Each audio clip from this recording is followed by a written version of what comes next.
on here is a bit of a of a breadth paradox, and what I mean by that is as these 5 and 6 mega cap stocks that we always talk about continue to become a bigger part of the market, the breadth divergences under the hood actually matter less as long as those stocks continue to go up. And if we were to use the example and take it all the way to the extreme, let's say these 6 stocks became 80% of the market, you could have situations where 495 of the S&P stocks are down on the day, but as long as those stocks go up, the market would still go up. Now, obviously, that's taken to the extreme, but as you mentioned, we do have 6 stocks in the NASDAQ 100 that are about half of the index. So I think what we're saying basically is that, we're not forecasting an imminent drop, but I think you have to recognize that the market and the way it's structured now can certainly go both ways. And a lot of these mega cap names are very stretched relative to their long-term moving averages as they come into earnings. And I think the risk more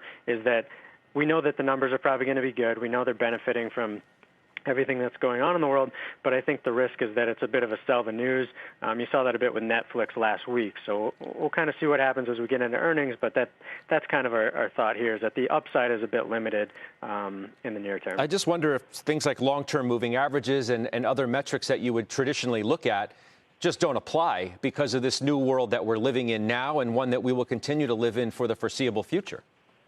Yeah, I mean, that's certainly possible. Let's use Apple as an example. It's about 33% above its 200-day moving average. Over the last 20 years, really since the tech bubble, it really hasn't spent much time above that 30% threshold. And now we're talking about a stock that's, over $1.5 trillion in market cap. So again, it's easier for stocks to get stretched as a small cap, but it's pretty hard for them to stay this elevated given this size of market cap.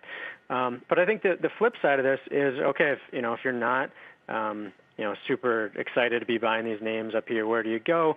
And I think the setup is kind of opposite in a lot of cyclical names. We're coming in, you can look at the banks. They came into earnings